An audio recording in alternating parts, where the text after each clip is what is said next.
نبی پاک علیہ السلام نے فرمایا 3 دن ہے یہودیوں تمہارے پاس، جلا وطن ہو جاؤ، تم یہاں پر نہیں رہ سکتے۔ کیوں کہ تم میرا قتل کرنا چاہتے ہو؟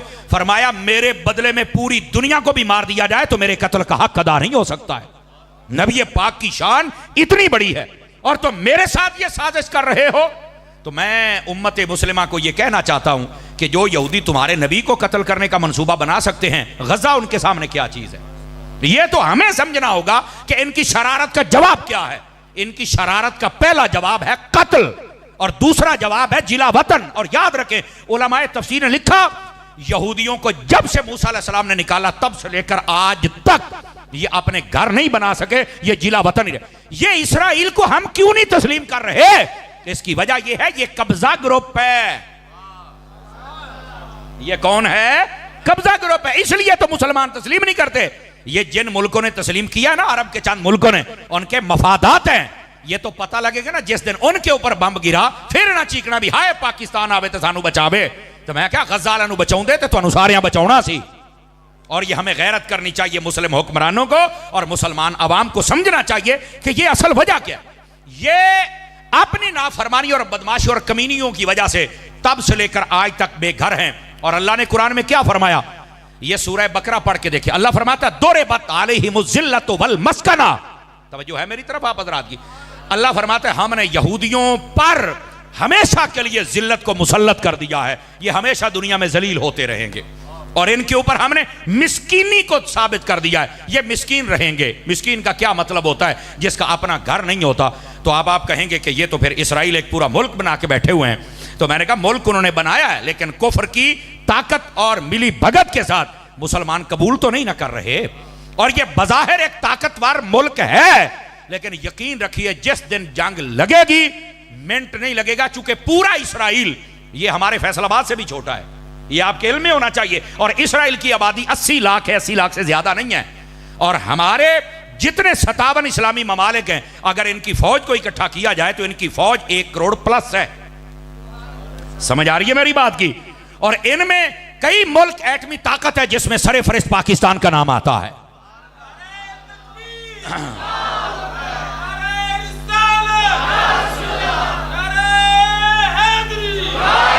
بات آپ کی خدمت میں یہ بتا رہا ہوں کہ ان یہودیوں کو وہاں سے جلا وطن کر دیا گیا، لیکن اس کے باوجود آج کل ایک جتھے کی صورت میں اسرائیل میں بیٹھ کر یہ مسلمانوں پر ظلم و ستم کر رہے ہیں، چونکہ ان کو پتا ہے قرآن نے کہہ دیا کہ ہمارے اوپر ذلت ہے تو ہم نے ساری زندگی ذلیل ہونا ہے۔ یہ کبھی یہودی عزت پا سکتا؟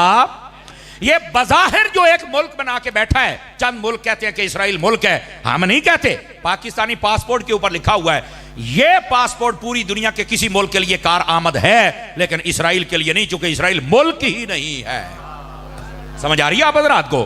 میرے عزیز چونکہ یہ ایک قبضہ کیا گیا اس زمین کے اوپر اور اس قبضے کو پھر انہوں نے آہستہ آہستہ اپنے گھر میں اور ملک میں تبدیل کر لیا۔ اللہ نے قرآن میں کہا یہ برباد ہوں گے، لکھ لو میری بات، اسرائیل برباد ہوگا، لکھ لو، آج ہو جائے کل ہو جائے، ہونا ہے۔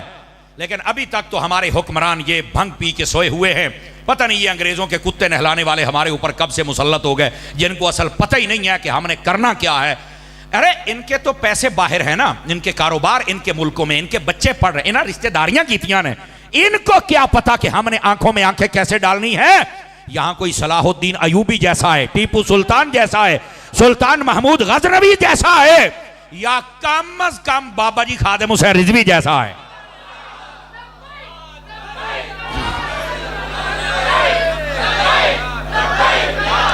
حضرات گرامی، یہ ان کی آنکھوں میں آنکھیں ڈال کے بات کر سکتا ہے۔ اور یقین فرمائیے ایک مرتبہ للکار دیا جائے یہودی کبھی بھی تمہارے سامنے ٹک نہیں سکتا ہے، چونکہ قرآن و حدیث کے دلائل بتاتے ہیں کہ اس میں جرت نہیں ہے، یہ کمزور ہے، ذلیل ہے۔ لیکن ہمارے حکمران خود ذلت کی زندگی گزار رہے ہیں، ان کو کیا پتہ عزت کس کو کہتے ہیں۔ عزیزو جس دن ان کو غیرت آ گئی سارا مسئلہ حل ہو جائے گا۔ لیکن میں آپ کو تاریخ بتلا رہا ہوں ان یہودیوں کی۔ ادھر دیکھو میری طرف میرے بیٹے، ادھر پلیز، آپ میرے بچے ہیں، مجھے آپ کی بڑی ضرورت ہے۔ نبی پاک نے ان کو جلا وطن کر دیا اور جلا وطن کرتے نبی پاک نے 2 کام کیے۔ پہلا کام فرمایا 3 دن تمہیں دیتا ہوں یہاں سے نکل جاؤ، اور تم اپنا اسلحہ نہیں لے کے جا سکتے اور اپنے گھر بار کی چیزیں، صرف کھانے پینے کا سامان، اور 3 گھر، ایک اونٹ پر جو لادنا چاہے لاد لے، 3 گھر مل کر، ہر گھر کو الگ اونٹ بھی نہیں لے جانے دوں گا۔